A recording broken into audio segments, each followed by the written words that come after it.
It's Country 105.1 WILQ. Teddy B hanging out with you on a beautiful Monday. And Ross Chastain is on the phone with us. Ross, over in the Poconos today. Good to hear your voice. How you doing? I'm good, Ted. I hope you are too. Oh, we sure are. Now, listen, I got to tell you the story before we begin the interview. My girlfriend's 89-year-old mom, her name is Polly. Now, she's been a big NASCAR fan for decades, and she's had one favorite driver over those decades, and that was A.J. Foyt. And finally, in her life, she selected a new favorite driver a couple of years back, actually back in 2022, and his name is Ross Chastain. That would be you. When I told her... Oh, man. Yeah. And when I told her, I said I was going to interview you, she said, will you tell him I'm going to make him a batch of brownies with peanut butter icing just for you? So there you go, Ross. You're in rare company now with that. I wish I was doing this interview in person and not on the phone so I could get some of those. That sounds good. Well, Big peanut butter guy. Hey, listen, I like to always look back. Can we go back to, let's go back to Elva, Florida, when you were working on the farm. It seems like you had good work ethics growing up with your dad and the responsibilities that you had at an early age. Would you mind kind of taking us through what it was like when you were like 11 and 12 and working on that farm and had other desires to maybe one day be a NASCAR star? Yeah, absolutely. My dad was a real driving force in that. I don't really know how he did it, but the way I remember it, he never made the farm work. I mean, we went and worked. We drove tractors. We did work. If we were in trouble, we had to work. And if we were good, we got to work. And somehow he can't even really, he can't even explain it. But for my brother Chad and I, he just made it where we wanted to go up there. Even though sometimes we didn't want to do the work we were doing, it never felt as bad, or at least in our memory. So, we didn't live at the farm. We lived a little 20 minutes away, and then so when we got to go there, it was all business. But we got to grow up driving things, and from an early age, I had 3-wheelers and 4-wheelers, and driving tractors and even cars and trucks around at a way earlier age than what you could do legally out on the road. But at the farm, he taught us and let us do stuff. So yeah, he just did a really good job of making it where we wanted to go out there. And that's what I wanted to do. My whole life was be like him and my grandfather and great-grandfather and on back, the Chastains that have grown watermelons and used agriculture to provide for our family. And then at 12 years old, he let me race, and I fell in love with it. And even though we did a lot of work and we worked on the race truck a lot growing up, it never felt like work either. So, somehow he got farming and racing for me to be all in on it and want to do it. And my parents used it mom and dad used it as a way to make sure I got good grades. And there was times where I didn't have great grades, and I was in jeopardy on a Friday of not racing that Saturday, and that would have meant I lost the championship. And as a kid, racing, that was everything to me. And I stayed late that Friday and worked with my teacher to get that grade to where it was to the letter to the number of the grade I needed. He gave me that day to my parents had told me I had to have a certain grade, and it wasn't anything like super high either. It was like just be respectable in school, and I just wasn't doing my work. And so they used that to motivate me, and it worked for sure. That's true. And not only, driving, but also working on the vehicles too, working on the farm. You probably had hands-on experience working on all the motors and all the things that are involved with that as well. I do, yes.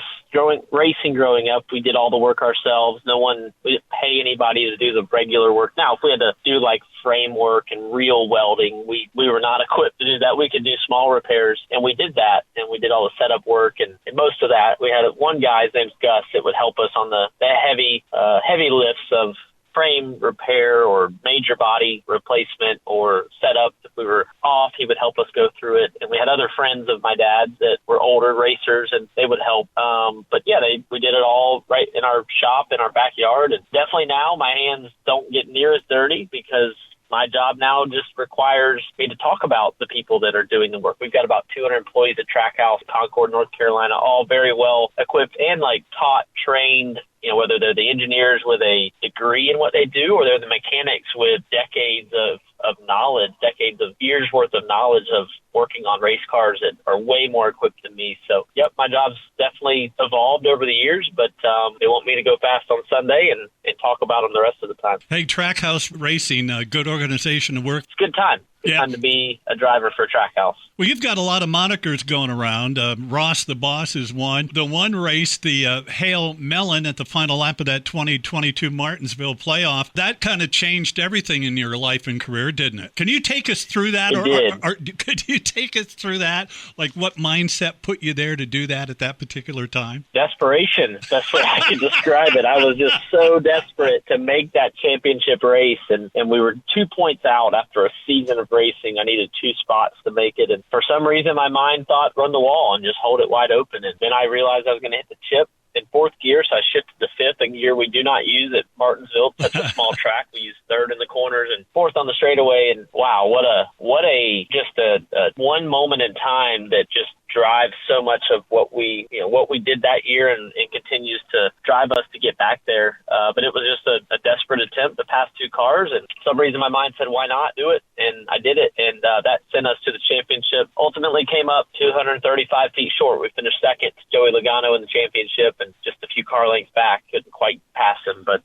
definitely we've used that as motivation and a real world example of what are you willing to do to accomplish your goals. And the cars are destroyed. We still have the car intact in the lobby with the wall now. We've got it all put together. So that's just great. A few weeks ago, we got all that assembled, and so fans can come see the car and the wall side by side and take pictures and relive a piece of history of our sport. I mean, it went to video games, and it's legendary. That's going to go down in the annals of NASCAR history as probably one of the greatest moves of all time. Yeah, look, it gets talked about more than the other wins, and, yeah. And hopefully now the Coke 600 will resonate for a long time as we are now champions of that race, one of our big races. But that Hail Melon got more attention. It got, in the modern era of social media and views that we can actually, we can quantify how many people look at something. It has the most views of our sport of anything ever. So proud to be the guy of that, the driver. And it crashed. The Moose website, beamoose.org, was on the car that day, and their website